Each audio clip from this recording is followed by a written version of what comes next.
பெண் ஐபிஎஸ் அதிகாரிக்கு பாலியல் தொல்லை கொடுத்த வழக்கில் முன்னாள் சிறப்பு டிஜிபி ராஜேஷ் தாஸ் தலைமறைவாக உள்ளதாக கூறப்படும் நிலையில் அவரை தேடும் பணியில் போலீசார் தீவிரம் காட்டி வருகின்றனர். இது குறித்த முழு விவரங்களையும் செய்தியாளர் சரவணன் வழங்க கேட்கலாம். சரவணன், வணக்கம். இது குறித்த விவரங்கள்.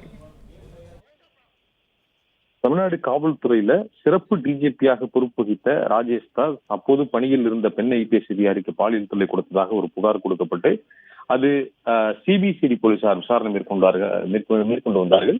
இது விழுப்புரம் மாவட்ட மேஜிஸ்ட்ரேட் நீதிமன்றத்துல இந்த வழக்கில் அவருக்கு 3 ஆண்டு சிறை தண்டனை விதிக்கப்பட்டிருந்தது. அந்த சிறை தண்டனையை எதிர்த்து அவர் மாவட்ட முதன்மை அமர்வுல வந்து மேல்முறையீடு செய்து அதிலும் அவருடைய தண்டனை உறுதி செய்யப்பட்டது. தற்பொழுது அவர் சென்னை உயர்நீதிமன்றத்துல இந்த 2 உத்தரவுகளையுமே நிறுத்தி வைக்க வேண்டும் என்று ஒரு மனுவை தாக்கல் செய்திருந்தால், ஆனால் சென்னை உயர்நீதிமன்றம் மறுத்ததோடு முதன்மை அமர்வு தண்டனையை உறுதி செய்த பிறகும் சிபிசிஐடி போலீசார் இந்த வழக்குல நடவடிக்கை எடுக்காதது ஏன் கைது நடவடிக்கை எடுக்கவில்லை, என்ன நடவடிக்கை சிபிசிஐடி எடுத்திருக்கிறது என்ற விரிவான ஒரு அறிக்கை தாக்கல் செய்ய வேண்டும் என்று கடந்த முறை இந்த வழக்கு நீதிமன்றத்திலே வந்தபொழுது சென்னை உயர்நீதிமன்றம் உத்தரவிட்டிருந்தது. இந்த நிலையில சிபிசிஐடி போலீசார் ஆய்வாளர் ரேவதி தலைமையிலான போலீசாரும் வருவாய்த்துறையினரும் இது பழைய மாமல்லபுரம் சாலையில கேளம்பாக்கம் அருகே தையூர் என்ற பகுதியில ராஜேஷ் தாஸினுடைய ஒரு பங்களா இருக்கிறது.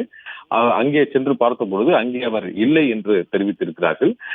1 வார காலமாக அந்த வீட்டிற்கு அவர் வரவில்லை என்றும் தகவலும் தெரிவித்திருப்பதனால தற்பொழுது சிபிசிஐடி போலீசார் அவரை தேடி வருவதாக தகவல் வெளியாகி இருக்கிறது.